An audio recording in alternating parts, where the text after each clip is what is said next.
హ్యాపీగా ఉంది నాన్న, హ్యాపీగా ఉంది. ఆయన కూడా సంతోషపడ్డారు. ఇంతలా చిన్న దాంట్లో కూడా ఇంతమందితో మంచిగా ఫుడ్ పెడుతున్నారు, చేస్తున్నారు అని చెప్పి చాలా మంచిగా మెచ్చుకున్నారు. సో అసలు ఎన్ని రోజులు ఓపెన్ చేయలేదు స్టాల్, ఎందుకని అసలు రీజన్ ఏంటనుకోవచ్చు? అంటే గతంలో ప్రభుత్వం ఓపెన్ చేసుకోవచ్చు అన్నారు కదా, మళ్ళీ ఎందుకు చేయలేదు మరి? అప్పుడే పెట్టుకోమన్నారు. అదే ఛానల్ వాళ్ళందరూ చాలామంది వచ్చారు కదా, ఆ నెక్స్ట్ డేనే పెట్టుకోమని చెప్పారు. ఇంకా తర్వాత వరుసనే 3 days మొత్తము 70 ఛానల్ పైన వచ్చారు. మొత్తం మా రోడ్డు మొత్తం నిండిపోయింది, మా గల్లీ మొత్తం. ఇది ఇంకా మరి 3 రోజులు వరుసనే ఉన్నారు కదా, ఒక రోజు అయితే 6కి వాళ్ళే వచ్చి లెగ్గొట్టారు. ఇంకా మరి కాదని అనలేక, వచ్చిన వాళ్ళని కాదని అనలేక ఇంకా 3 days పెట్టలేదు. తర్వాత 4 days నుంచి పెట్టాము. మొన్నేమో 22 days లేము, అంటే యాత్రలకు వెళ్ళాము. కాశీ, అయోధ్య, మరి మన త్రివేణి సంగమం. ఎందుకంటే మళ్ళీ స్టాల్ ఓపెన్ చేస్తే మొక్కుకున్నారా ఏంటి? నాకు దేవుడి గుళ్ళు అంటే పిచ్చి నాన్న, ఎప్పుడు వెళ్ళాలని కోరిక. మొన్న మళ్ళీ పవన్ కళ్యాణ్ గారి గురించి కూడా మొక్కుకున్నాను నేను. వెళ్ళొచ్చాను నాన్న, మొన్న మొక్కు తీర్చుకుని వచ్చాను. మొన్న 1st తారీఖున వెళ్ళొచ్చాను, విజయవాడ దుర్గమ్మ దర్శనానికి వెళ్ళి మొక్కు తీర్చుకుని వచ్చాను. సో అంటే సోను సూద్ గారు వచ్చారని మీకు ఎవరు చెప్పారు? స్టార్టింగ్ ఇన్ఫర్మేషన్ ఏమైనా వచ్చిందా? ఎవరు చెప్పారు? ఉంటారు కదా వాళ్ళ పర్సన్స్, వాళ్ళు చేసి చెప్పారు. ఏమన్నాడు మరి సోను సూద్ గారు వచ్చి మీతో? ఏమన్నా మెచ్చుకున్నారు బాగా మంచిగా. సో వస్తానని గతంలోనే నాకు మాట ఇచ్చారు, వస్తానని వచ్చారు.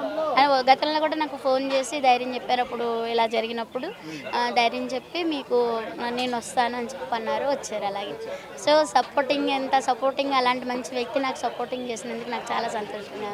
అండ్ మరి ఆయన వచ్చారు కదా, ఆయన ఏం ఫుడ్ తిన్నారు వచ్చాక? అంటే ఖాళీ లేదు కదా ఇక్కడ, జనం అభిమానం అనేది మనం అసలు మాటల్లో చెప్పలేము. ఎవరికైనా సరే అభిమానించే మనుషులు ఉన్నప్పుడు కాదని ఎవరు అనలేము. కానీ అలా ఏదవుతుంటే ఇక్కడ మనకు కూడా మంచిదే కదా. ఇంటికి వస్తా అని చెప్పారు.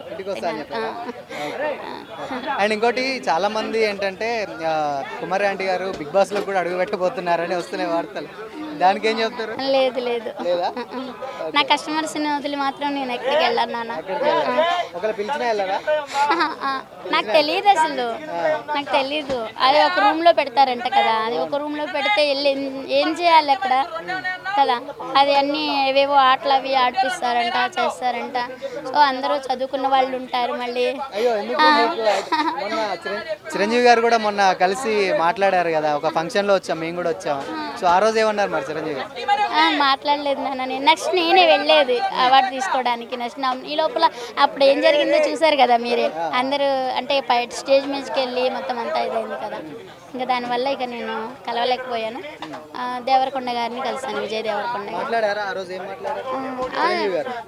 చిరంజీవి గారు మాట్లాడలేదు. అంటే నెక్స్ట్ నాకు వెళ్ళాలనిపించింది, మనసు ఏంటంటే అభిమానం అలా కదా, వెళ్ళాలి కలవాలి, వెళ్ళి మాట్లాడాలని. కానీ ఒకళ్ళు వెళ్తే అందరూ వెనకాల వచ్చేస్తారు కదా. ఎవరో ఒకళ్ళు అట్లా ఎక్కడ ఉండేవాళ్ళు అక్కడ ఉంటే ఎవరు అలానే ఉంటారు. సో ఆయన కలవాలని ఎవరికి ఉండదు కదా. ఆయన చాలా సందర్భాల్లో మీ గురించి చెప్పారు, తెలుసా మీకు అది? అవునా, తెలీదు.